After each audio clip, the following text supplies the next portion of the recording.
Y regularmente él tardaba 30 minutos en checar. Yo le tomé el tiempo, ¿no? Más o menos lo que tardaba con un niño.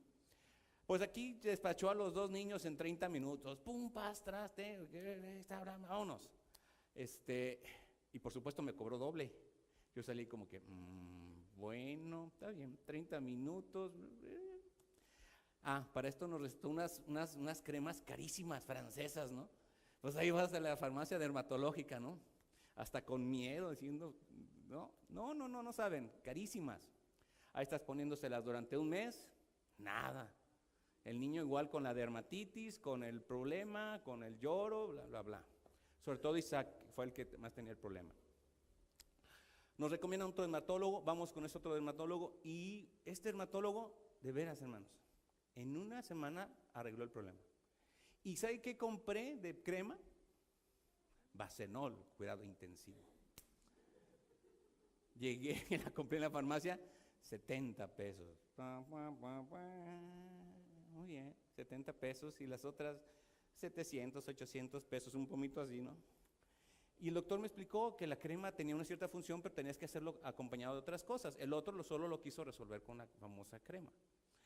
El punto es que me sentí con cara así como diciendo, me vieron la cara de tonto, ¿no? De tonto, de verdad. El otro doctor no nos atendió, dijo que podía resolver el problema y no lo resolvió. Y simple y sencillamente nos timó. Yo sí me sentí timado, me sentí frustrado, enojado. ¿Por qué? Porque salió carísimo la consulta, salió carísima la crema y no me sirvió absolutamente de nada. Sentí que me habían abusado de nosotros. No fue capaz de resolver el problema y nos dejó con un problema emocional, porque nunca más lo quise volver a ver al tipo. Pero ahora quiero que plantee esta cuestión. Toda la humanidad, todos tenemos un problema, el pecado. Todos, absolutamente todos. La palabra de Dios es muy clara. Todo ser humano tiene un problema con el pecado. Y si no lo resuelve a la manera de Dios, el destino es el infierno. Simple, claro, preciso. No hay vuelta atrás. Todo esto tiene la promesa de Dios de que si usted no se arrepiente y acude al medio que Él ofreció, usted simple y sencillamente por sus fuerzas jamás podrá resolver este problema. Pero mucha gente, y con justa razón, se pregunta, oye, ese Jesús que tú me dices, ¿de verdad, de verdad, de verdad puede hacer lo que tú dices? ¿Jesús nos puede salvar? ¿Es Jesús capaz de vencer este problema, de vencer a Satanás, de vencer el pecado, de vencer a la muerte?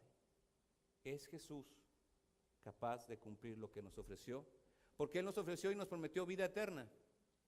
Y así como este doctor puede decir que no, usted va a quedar perfecto. Su niño en un mes, usted le pone las cremas, bla, bla, bla, su niño va a quedar perfecto. Y usted puede llegar a la Escritura y decir, bueno, Jesús ofrece vida eterna. ¿Es Jesús capaz, poderoso, auténtico, como para confiarle mi destino eterno? No estamos confiando una dermatitis, estamos confiando el destino eterno. Estamos confiándole el vivir en la eternidad, en un infierno, o vivir en la gloria. Así de dramático es este asunto. Y todos tenemos fe en algo, aún esos que dicen que son ateos. Esos tienen más fe, pero en su persona, nada más. El punto es que todo ser humano, dice la palabra que Dios puso eternidad en el ser humano. Usted fue diseñado para la eternidad. Usted tiene un destino eterno. La pregunta es, ¿dónde lo va a pasar? Y si este Jesús que nos presentan las Escrituras es realmente capaz de ofrecernos la vida eterna. Si es capaz, hay que obedecer. Si no es capaz, búsquele. Puede hacer montones de cosas. Si este Jesús que nos presentan las Escrituras no es el Jesús que es capaz de salvarnos, entonces estamos fritos, estamos acabados, y tendríamos entonces que ir, como dice ahí, darle vuelo al hilacha. Estas que les gustan, o estos años que tenemos, es todo lo que tenemos.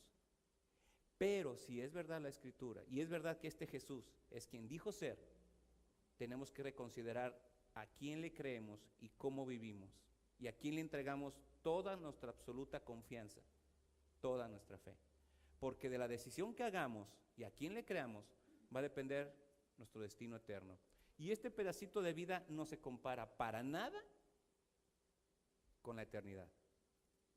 Estos, ¿qué le gusta? ¿70, 80, 90 años? ¿Cómo se pueden comparar contra la eternidad? La pregunta que hoy vamos a resolver con la Escritura es si este Jesús que proclamamos, que le decimos nuestro Señor, es realmente capaz de salvarnos. Y si es quien es que dijo ser. Y si es capaz de hacer lo que Él prometió. Vamos a orar. Bendito Dios, llegamos ante ti en humildad, reconociendo que no somos nosotros mismos capaces por nuestras fuerzas, por nuestra inteligencia, en principio, de reconciliarnos contigo. Y segundo, de encontrar la verdad. Necesitamos ser guiados a la verdad. Es tu Espíritu Santo el que reside en nosotros, quien nos ilumina, quien nos muestra la verdad de las Escrituras, quien es capaz de mostrarnos a Jesús tal cual es. Te pedimos entonces, Señor, que no seamos displicentes, que no seamos lentos, que no seamos, gentes que no toman en serio tu palabra, sino por el contrario, que cuando abrimos tu palabra, cuando la escuchamos, le pongamos la mayor de las atenciones y el mayor del interés para que de ahí extraigamos principios, aplicaciones, formas de vida que nos lleven a honrarte con nuestra existencia. Te suplicamos entonces que lo que hagamos en este tiempo sea realmente agradable a ti, pidiéndotelo todo en el nombre de Cristo Jesús, nuestro Señor y Salvador. Amén. Muy bien, el primer punto que vamos a analizar de este pasaje es que los hombres se admiran de su autoridad al enseñar. Marcos 1 del 21 al 22. El 1:21 dice, y entraron en Capernaum, y los días de reposo, entrando en la sinagoga, enseñaban. Dejamos el relato anterior, la semana pasada, en que el Señor Jesucristo escoge a sus primeros discípulos, y dice aquí que los llevó a Capernaum. ¿Qué es Capernaum? Es una ciudad pesquera, cerca del mar, ahí de Galilea, y la cuestión es que el Señor Jesucristo, después de ser rechazado allí en su pueblo natal, en Nazaret, se mueve sus bases, van a ver que en los evangelios, en todo el evangelio de Marcos y en todos los evangelios, vamos a ver que Capernaum es la ciudad clave para donde Él reside y se mueve. De ahí se mueve a diferentes lugares y empieza a compartir y a predicar. Entonces es importante que tengamos en cuenta esto. Ahora, Jesús debería de dar pruebas de que era el rey, el Mesías esperado, tanto a sus discípulos como al pueblo. Y entonces Marcos, con su estilo rápido y tan movido, rápidamente le pone de la cuestión de que él fue intentado y que venció a Satanás. Ahí en los versículos 12 y 13 nos lleva a una posición en que él se empieza a dar testimonio y a enfrentar a un mundo que a veces nosotros no estamos muy conscientes de él, al mundo espiritual. Entonces, lo primero que hace es, dice aquí que él va a la sinagoga. Dice, y los días de reposo, entrando en la sinagoga, el día de reposo sabemos que es el día sábado, y entró a la sinagoga. ¿Qué era una sinagoga? Bueno, los israelitas, que ustedes saben que fueron llevados a la cautividad, ya no tenían el templo. Y cuando dejaron de tener el templo, ¿qué hicieron? Se empezaron a reunir en grupos. Y cada ciudad tenía varias sinagogas. Grupos, dicen que donde había dos judíos, ya podía haber una sinagoga. Estas sinagogas eran sus lugares de reuniones. ¿Qué se hacía en una sinagoga? Bueno, ellos tenían los rollos, se juntaban, alababan, estudiaban, y algunos de ellos eran invitados a que pudiesen compartir. Esto fue lo que pasó con el Señor. El Señor no tenía un puesto en la sinagoga. Llega a la sinagoga que está ahí en Capernaum, y entonces pide enseñar. Y lo empieza a hacer. Agarra el rollo y empieza a explicar qué es lo... La idea es que se leía el pasaje y se explicaba. Esto viene más o menos como la idea de Esdras y Nehemías, ¿se acuerdan? Cuando encuentran los rollos y ellos empezaron a explicarle al pueblo lo que eran las escrituras, es la misma idea. Así es como lo empezaron a hacer. Ya no tenían el templo en aquellos tiempos, por lo tanto se empezaban a reunir en sinagogas. Y cuando empezaron a construir el templo, ellos siguieron con la tradición de reunirse los sábados en sinagogas para no ir hasta el templo. En esas sinagogas se reunían, estudiaban, alababan, adoraban. Y estudiaban profundamente las Escrituras. Muy bien, Capernaum dice que es el pueblo de Nahum, de ahí viene el nombre, ¿no?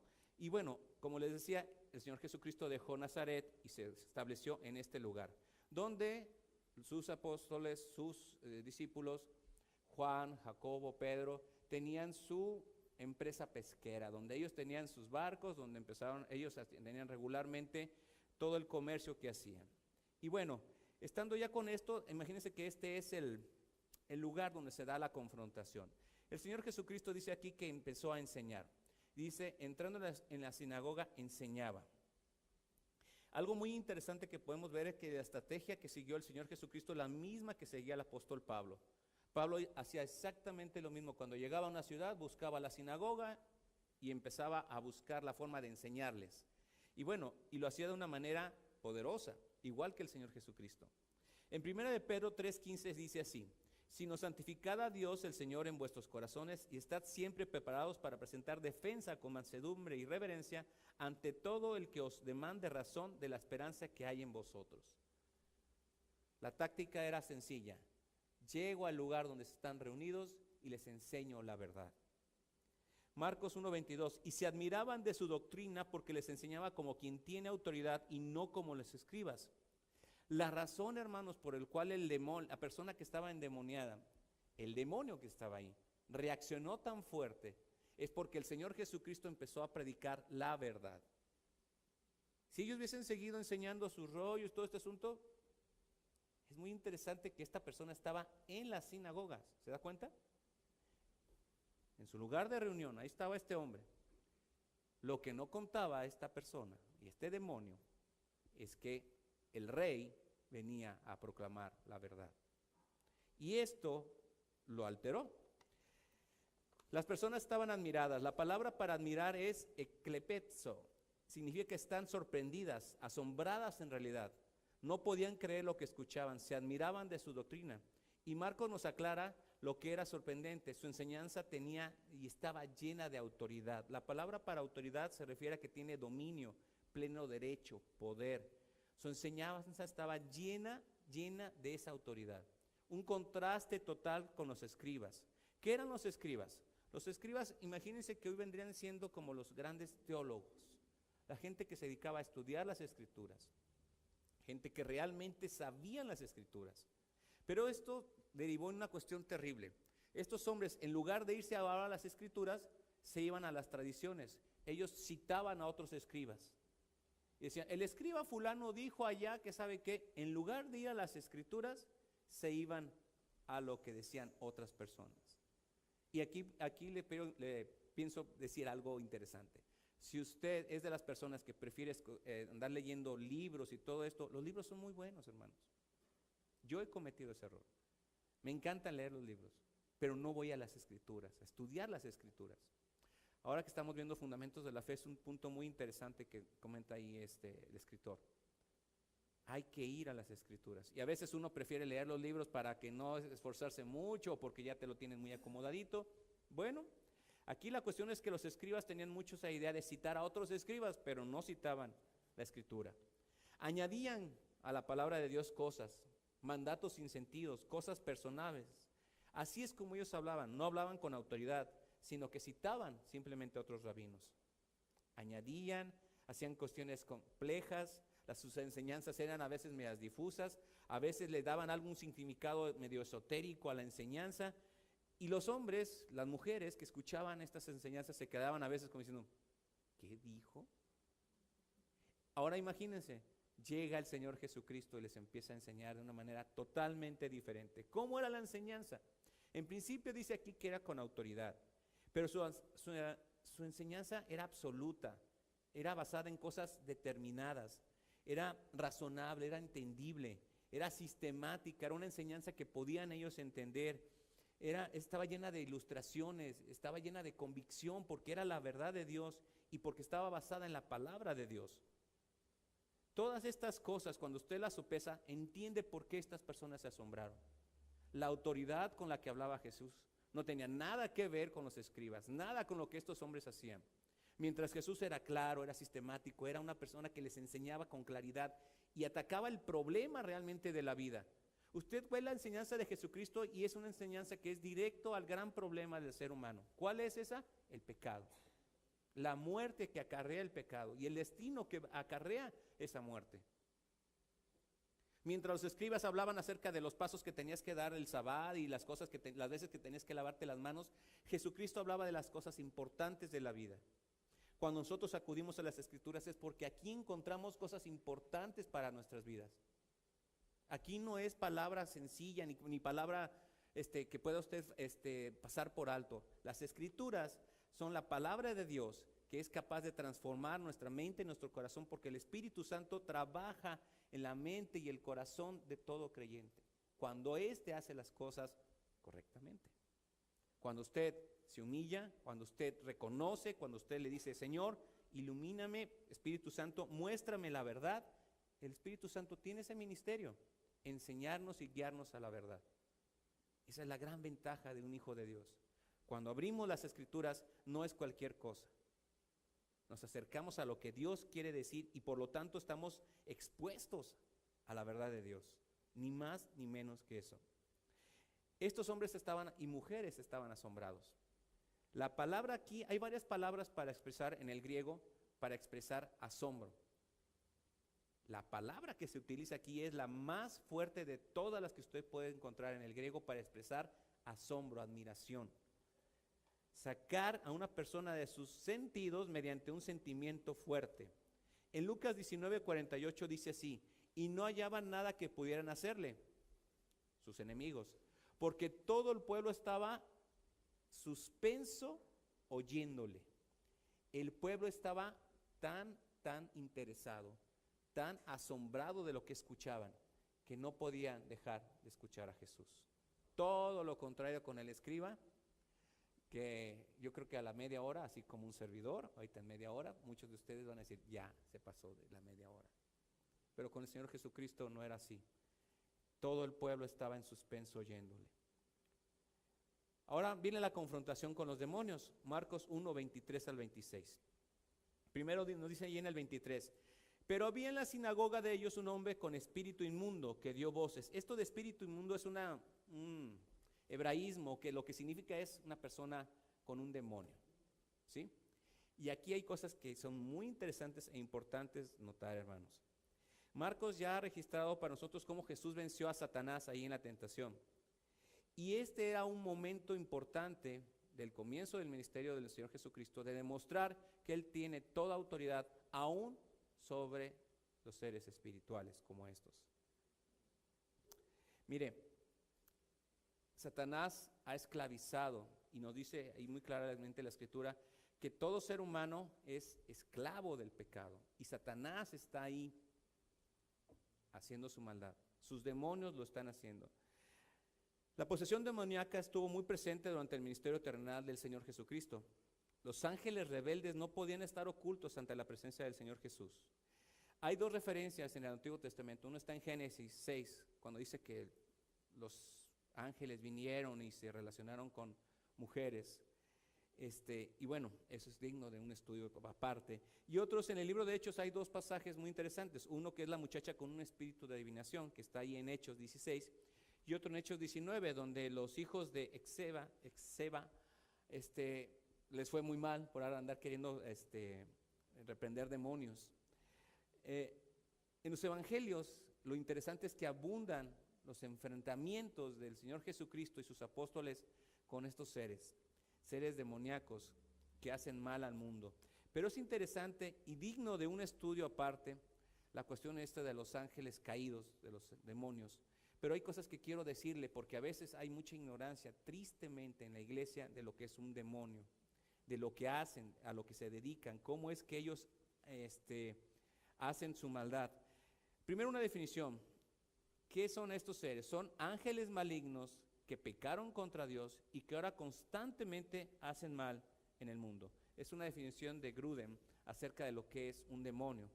Y como decía, este es un tema muy extenso, pero hay cosas que quiero que se lleven en su mente y su corazón para que pueda entender contra qué nos estamos enfrentando, porque al final de cuentas los demonios existen. Lo primero es que son seres creados.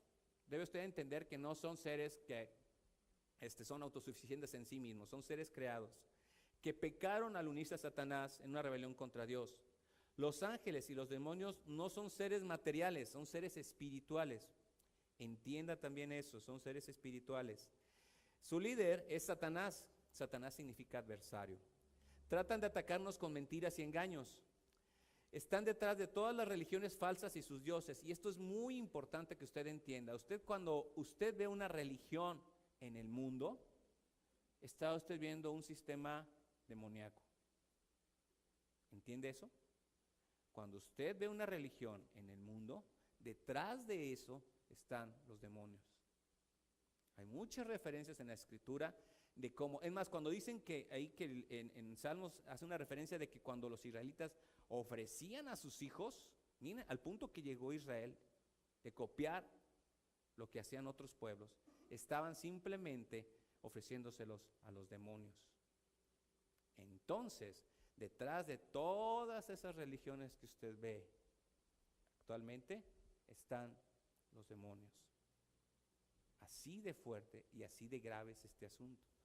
Para que entienda eso, cuando usted ve todo lo que pasa en esas religiones, simple y sencillamente es porque atrás de ello está Satanás y sus demonios.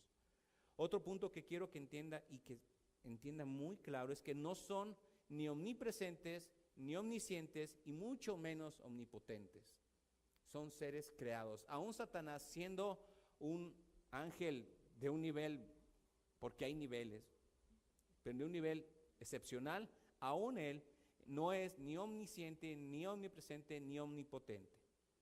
Y usted cuando vaya a Job, entiende cómo funciona este asunto. Los ángeles, los demonios, Satanás, todos están bajo el dominio de nuestro Dios.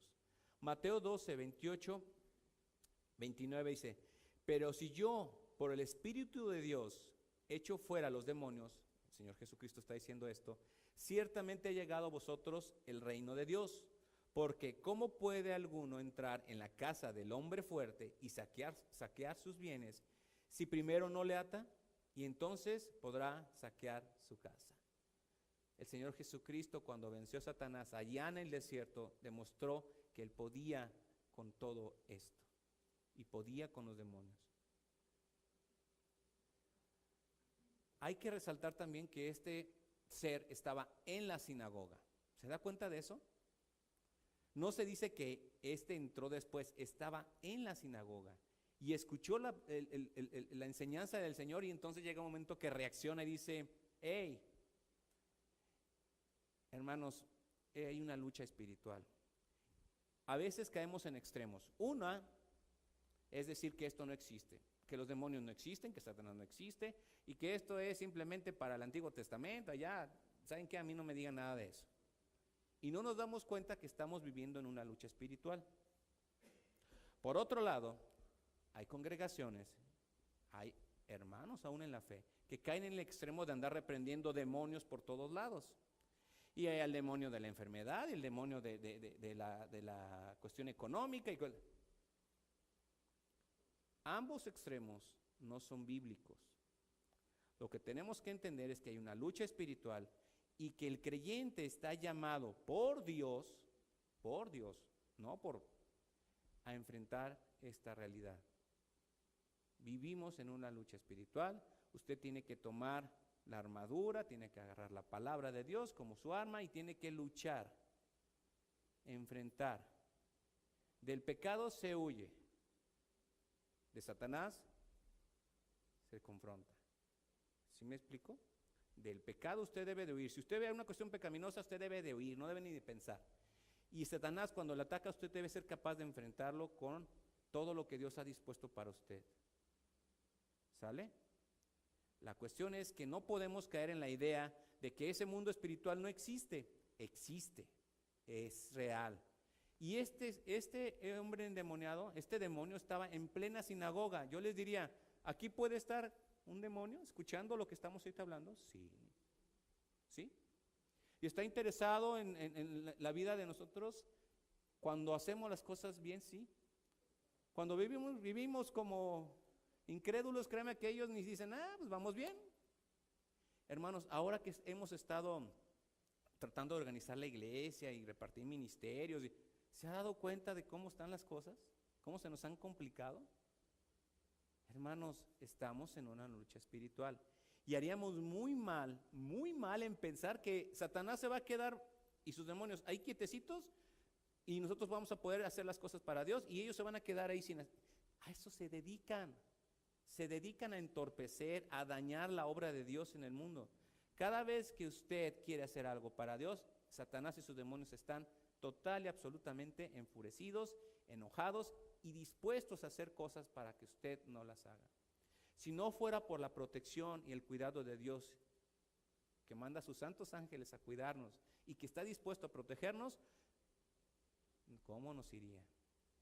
Mal haríamos en pensar que estas cosas no van a suceder.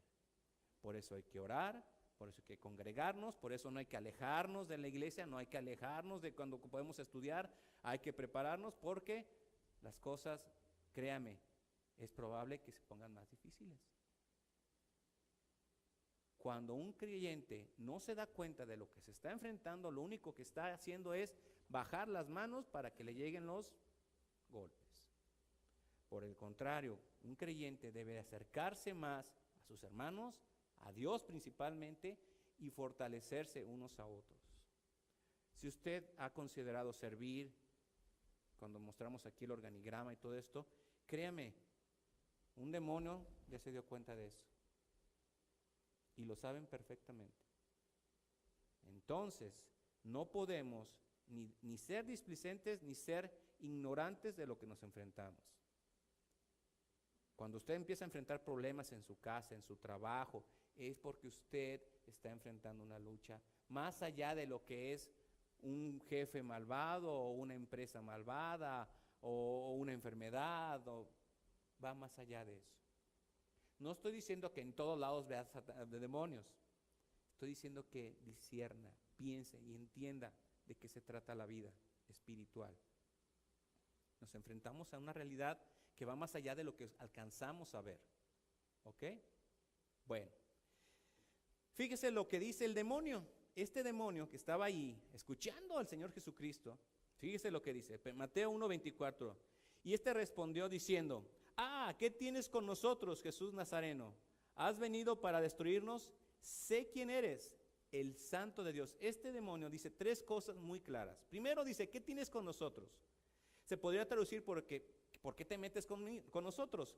Este demonio habla en representación de todos los demonios. Los demonios tienen un destino final. ¿Cuál es ese destino final? El lago de fuego. ¿Sale? Ellos lo entienden, lo saben. Ellos entendieron que el ministerio del Señor Jesucristo estaba comenzando y por lo tanto su reinadito que habían tenido ellos aquí se acabó. Dios mismo, hecho carne, había venido a este mundo a cambiar las cosas. Y por lo tanto los demonios entendieron que las cosas iban a cambiar.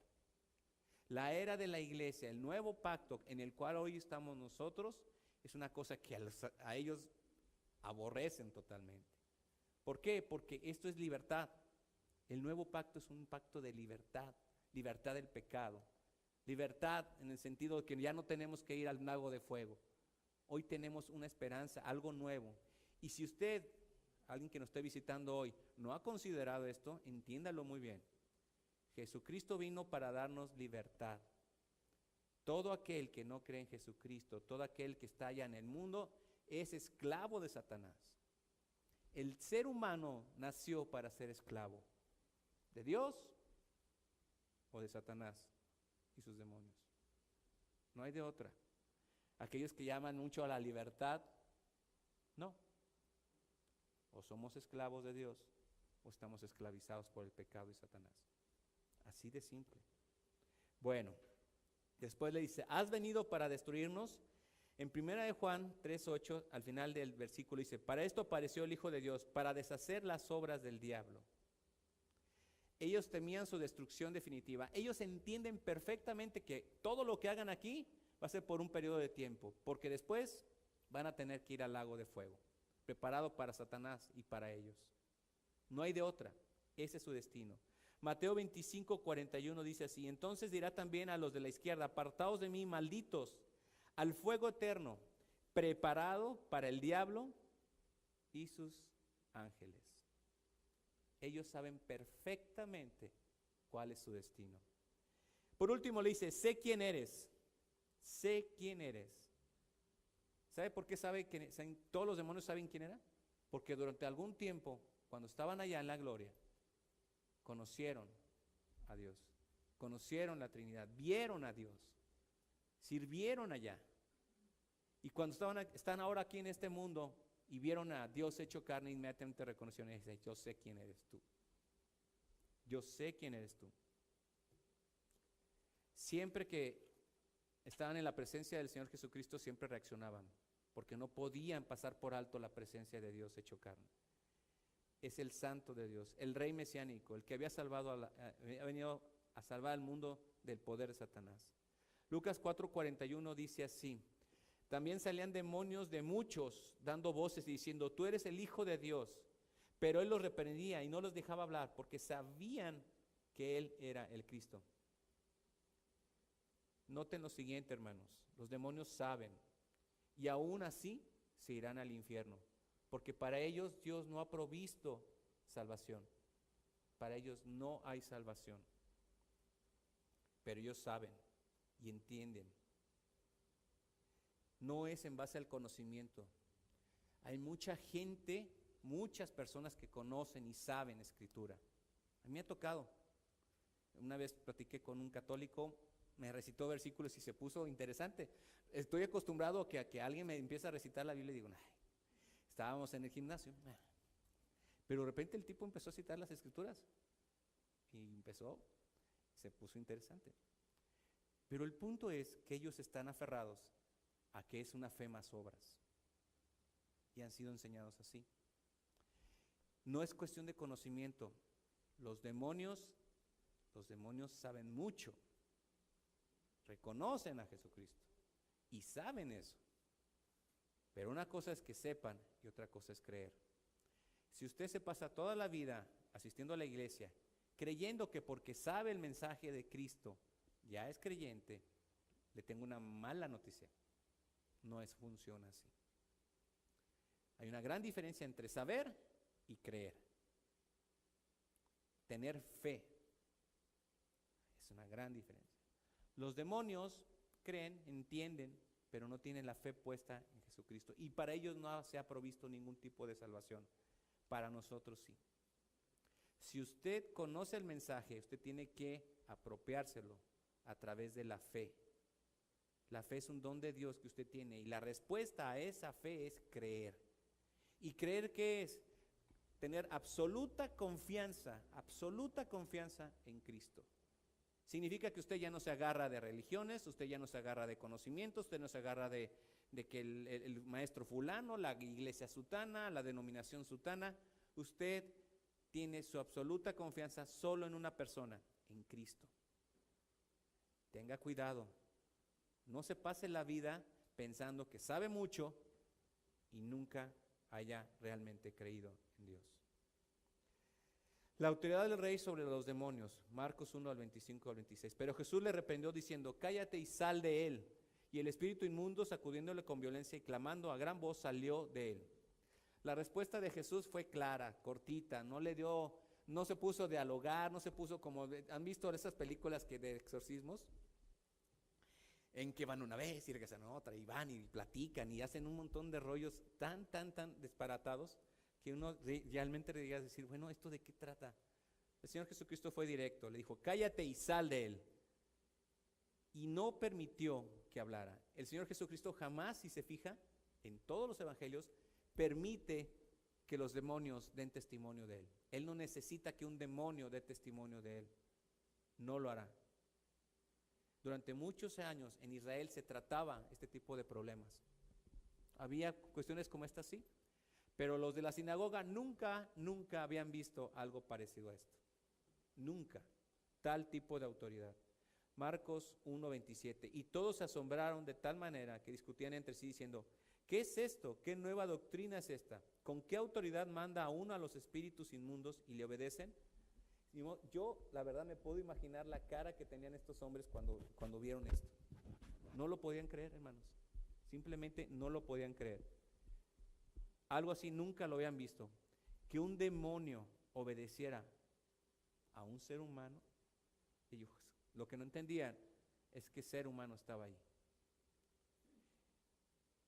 Y mire, es interesante, los seres humanos estamos dispuestos a rechazar a Cristo.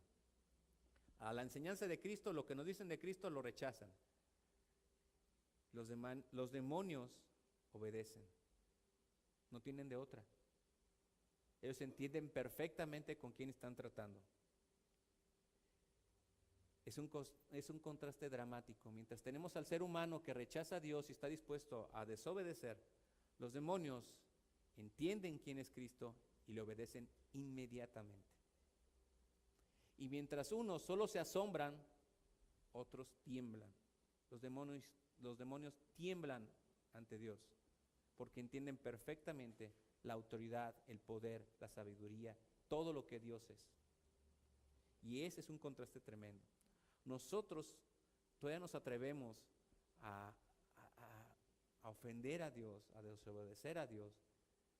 El otro día hubo un debate ahí en el Facebook, alguien que subió algo con un mensaje muy, pues, denigrante, yo lo digo denigrante, hacia el Señor Jesucristo.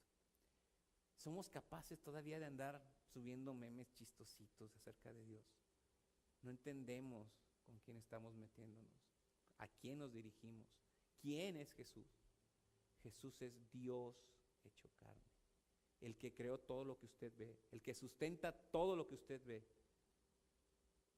el que le formó a usted en el vientre de su madre, por ejemplo.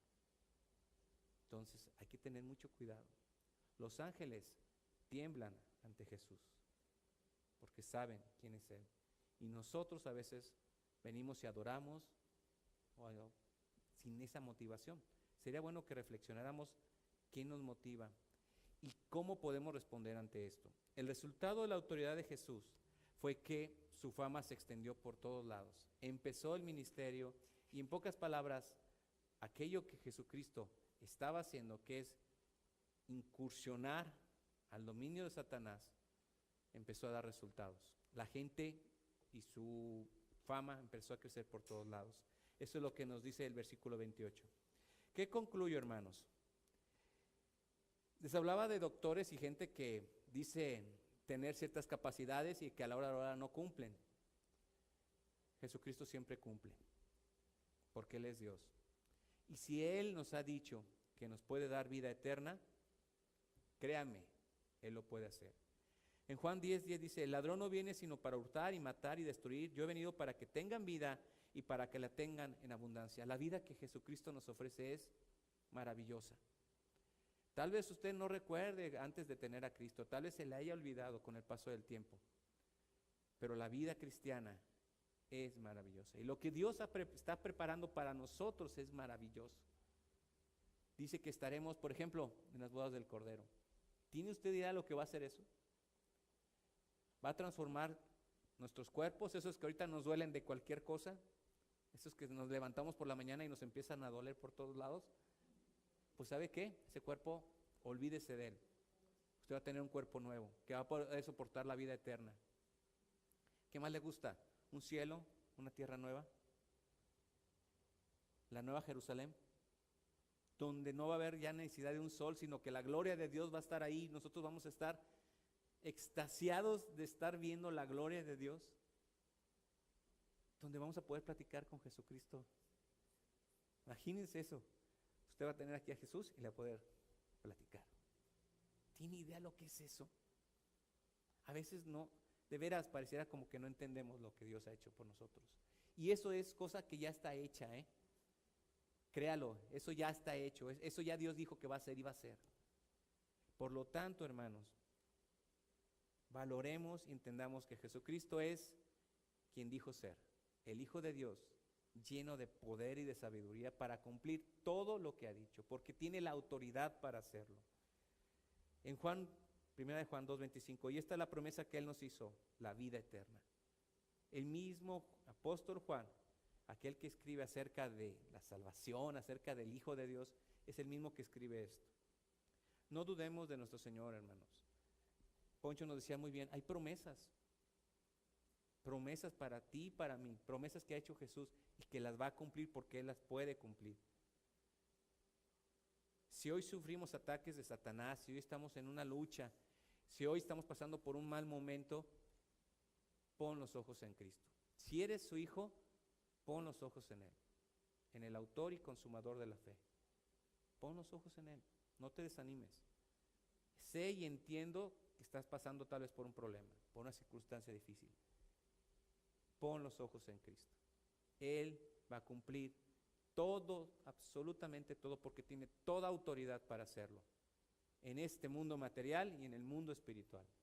No hay nadie que se pueda salir de su control. A veces nosotros oramos cosas que no tienen sentido. Señor, te pedimos que tomes el control. ¿Qué?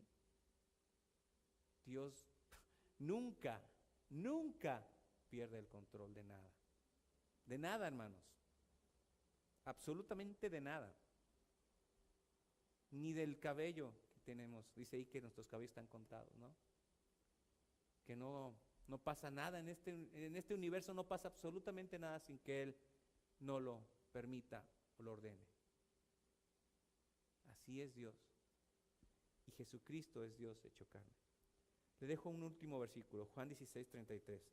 Estas cosas os he hablado para que en mí tengáis paz. En el mundo tendréis aflicción, pero confiad, yo he vencido al mundo. Son las palabras de un rey, de Dios hecho carne, que sí puede cumplir todo, absolutamente todo lo que nos ha prometido. Así que no dude, ni desfallezca. Si usted está sirviendo a su Dios, ánimo. Si no lo está haciendo, considérelo. Pero en los dos casos, Dios va a cumplir lo que ha prometido. ¿Sale? No ignoremos con quién estamos hablando. No ignoremos quién es Jesús. Vamos a orar. Padre, te damos tantas gracias en esta mañana porque entendemos lo que has hecho en favor nuestro. Al enviar a nuestro Señor Jesucristo, al darnos tu Santo Espíritu, al darnos tu palabra, no estamos desprovistos ni de información, ni de quien nos enseñe, ni de esperanza para nosotros. Todo esto está provisto para nuestras vidas. Y te pedimos, Señor, que aunque enfrentemos oposición, enfrentemos lucha, enfrentemos situaciones muy difíciles, nunca olvidemos quién es Cristo y qué autoridad Él tiene y qué promesa nos ha hecho y cómo es que Él no nos va a abandonar jamás. Él nos dijo que Él iba a estar con nosotros hasta el fin del mundo y lo creemos, Padre. Creemos que Él está a tu diestra intercediendo por nosotros, que tiene millares de ángeles dispuestos a protegernos y que cuando es necesario Él los envía para nuestro bien y protección. Señor, ayúdanos a vivir y esperar con esperanza lo que tú has prometido para nosotros. Te lo suplicamos en el nombre de Cristo Jesús.